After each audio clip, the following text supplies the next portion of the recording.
Bismillahirrahmanirrahim. Assalamu alaikum girls. This is your third lecture for online physics classes. In lecture 2, what we discussed was we started 12th chapter of your textbook. We discussed the meaning of electrostatics. Then what is an electric charge? Properties of electric charge. How charges exert force on each other, and then we moved towards Coulomb's law. And in Coulomb's law, that was the first part of Coulomb's law, we only discussed it quantitatively. Quantitative means we discussed its magnitude only, we listed only factors on which the electrostatic force or the Coulomb force depends. Here in this lecture, I am starting the second part of Coulomb's law, and in this part, we will discuss Coulomb's law qualitatively, means we will discuss its magnitude as well as direction. So when we talk about the direction of that electrostatic force, we will deduce direction by two methods. The first method will be that same in which we used the properties of charges. If you remember, in the last video we discussed the force of attraction and repulsion, and we call this force as mutual force. What does mutual force means? Recall that picture, that diagram I showed in the last lecture, and in that diagram there were two charges.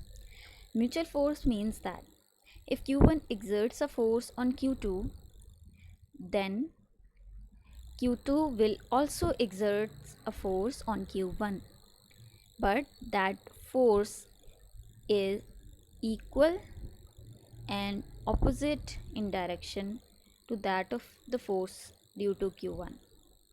Means कि अगर आपके पास दो charges हैं तो mutual force उनके दरमियान exist करेगी अगर पहला चार्ज दूसरे चार्ज पर एक फ़ोर्स एक्सर्ट करे और दूसरा चार्ज भी पहले चार्ज पर एक फ़ोर्स एक्सर्ट करे, लेकिन वो फोर्स इक्वल होने के साथ साथ ऑपोजिट होनी चाहिए पहले चार्ज से। मैं वही डायग्राम आपको दोबारा दिखाती हूँ, आप देख लीजिए डायग्राम। अब इस डायग्राम में आपको दोनों टाइप की फोर्सेस दिखाई जा रही हैं। Force of repulsion between two same और like charges and force of attraction between unlike charges.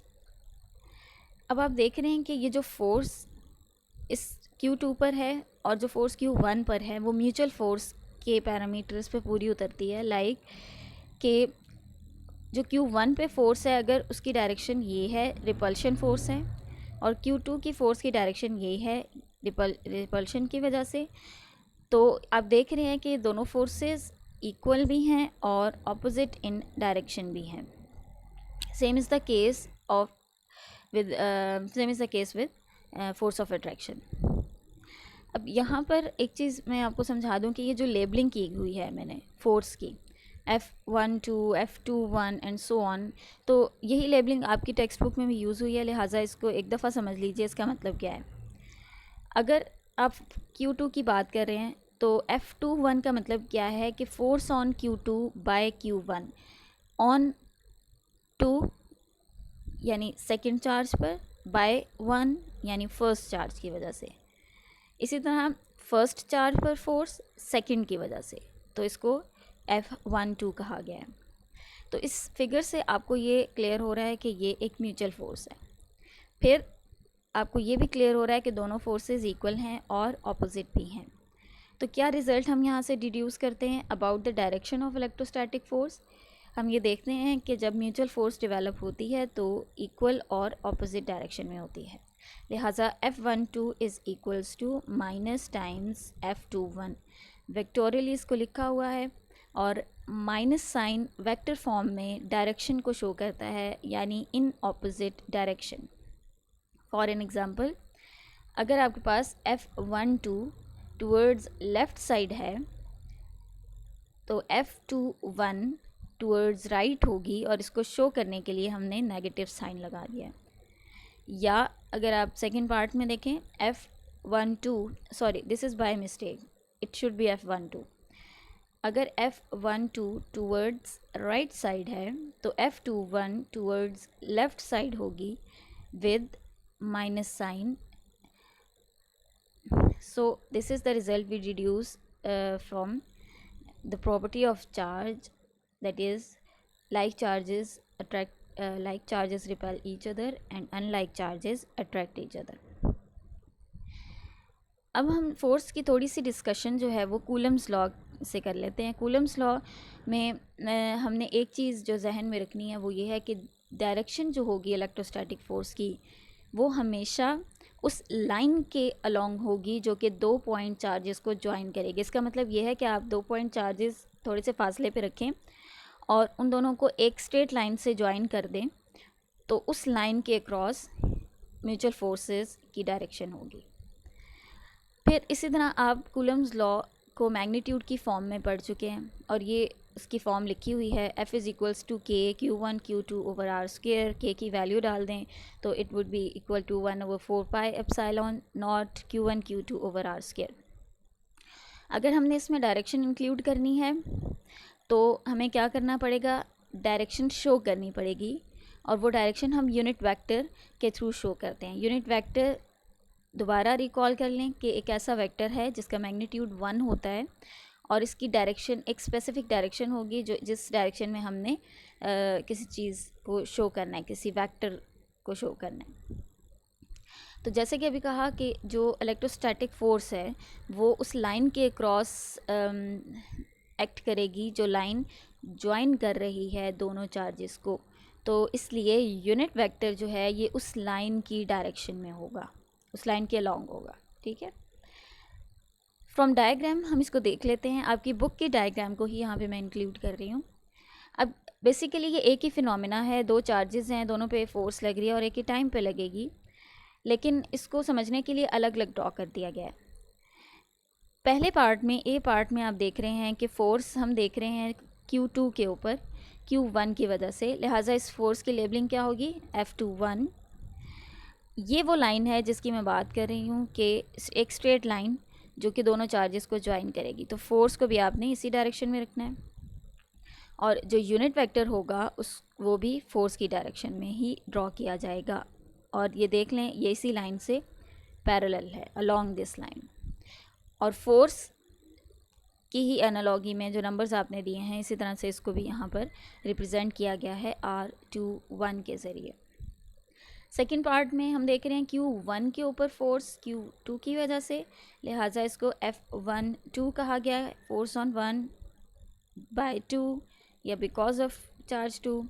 और इसका यूनिट वेक्टर जो है वो इस डायरेक्शन में अलोंग द फोर्स की डायरेक्शन में ड्रॉ किया गया। अब यहाँ पे आप सोचिए कि ये जो फोर्स की डायरेक्शन है ये आपको क्या शो कर रहे हैं कि Q1 और Q2 के ऊपर क्या चार्ज है, तो ये फोर्स ऑफ रिपल्शन शो कर रही हैं, लिहाजा इसका मतलब ये है कि ये दोनों सेम चार्जेस रखते हैं, इधर पॉजिटिव और नेगेटिव, दोनों या तो पॉजिटिव हैं या नेगेटिव हैं। तो यहाँ पे जस्ट रिपल्शन का फिनोमेना शो किया गया है।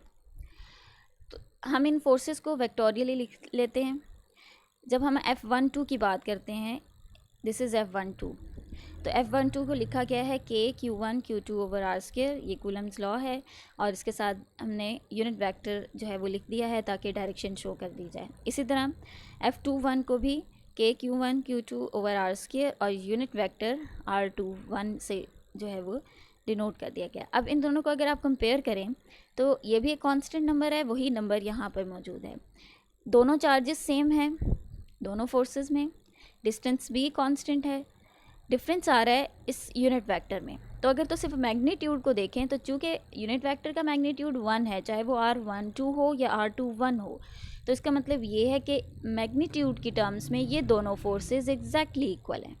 लेकिन व्हाट अबाउट डायरेक्शन, डायरेक्शन को देखने के लिए आप इस फिगर से रेफ़र करें, और इस फिगर से हमें मालूम हो रहा है कि R21 की डायरेक्शन और R12 की डायरेक्शन एक दूसरे से एग्जैक्टली ऑपोजिट है। तो हम इसको लिख सकते हैं जैसे कि मैंने आपको पहले समझाया कि R12 is equals to negative of R21। इस बात से फ़र्क नहीं पड़ता कि नेगेटिव आपने अभी यहाँ पे लगाया है या यहाँ, हम इसको जस्ट शो कर रहे हैं कि इनकी डायरेक्शन ऑपोजिट है।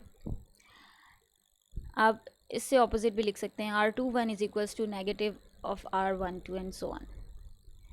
सो यहाँ से हम क्या रिज़ल्ट निकाल रहे हैं कि मैग्नीट्यूड की टर्म्स में तो दोनों सेम हैं, लेकिन डायरेक्शन की टर्म्स में ऑपोजिट हैं। लिहाजा वही रिज़ल्ट जो हमने पहले डिस्कस किया चार्जेस की टर्म्स में, फोर्स ऑफ रिपल्शन और अट्रैक्शन की टर्म्स में, अब वही डिस्कस कर रहे हैं हम कूलम्स लॉ से। और कूलम्स लॉ की वेक्टर फॉर्म्स लिखी हुई हैं, वेक्टोरियली लिखा हुआ है, और इससे रिज़ल्ट ये आ रहा है कि ये जो फोर्सेस हैं ये एक दूसरे से एग्जैक्टली इक्वल एंड ऑपोजिट हैं। तो यहाँ पर हमने दोनों तरीके से कूलम्स लॉ को डिस्कस कर लिया है, in terms of magnitude and in terms of direction. Let me show you something. अच्छा जी, यहाँ आप क्या देख रहे हैं कि दो बॉल्स हैं, एक दूसरे के करीब आ रही हैं और then they hit and bounces back. अब ये एक सिंपल सी एनिमेशन थी। इसको दिखाने का मकसद क्या था? इसको दिखाने का मकसद ये था कि किस तरह से दो बॉल्स एक दूसरे पर फोर्स एक्सर्ट कर रही हैं। दो बॉल्स आपने देखा कि they were moving towards each other, then they physically hit and exchange forces and momentum and then bounces back. लेकिन जब हम चार्जेस की बात कर रहे हैं कि दो चार्जेस हैं और वो एक दूसरे पर फोर्स लगा रहे हैं, तो क्या आपने कभी ये सोचा कि charges without in physical contact, without coming in physical contact, without having a physical hit, कैसे एक दूसरे पे फोर्स एक्सर्ट करेंगे? चार्जेस को आपने डिस्टेंस r पे रखा हुआ है, चार्जेस रुके हुए हैं, हम इलेक्ट्रोस्टैटिक्स पढ़ रहे हैं। Electrostatic means charges at rest, but still वो एक दूसरे पर फोर्स लगा रहे हैं। तो ये किस टाइप की फोर्स है? I am leaving this question for you to think. इसको सोचिए नेक्स्ट लेक्चर से पहले तक। और एक और असाइनमेंट जो आपने नेक्स्ट लेक्चर से पहले करनी है वो ये है कि अपनी बुक्स को खोलिए, कूलम्स लॉ के टॉपिक को वहाँ से रीड करें और उसमें एक वर्ड डाइइलेक्ट्रिक को फाइंड कीजिए और फिर पढ़िए वहाँ से कि डाइइलेक्ट्रिक क्या है। पढ़ने और समझने के बाद डाइइलेक्ट्रिक पर एक नोट लिखें और मुझे सेंड कर दीजिए। आई होप आपको आज का लेक्चर समझ आया होगा और जो असाइनमेंट और जो क्वेश्चन आपको दिया गया है आप इस पर कल तक सोचेंगे। Thank you so much.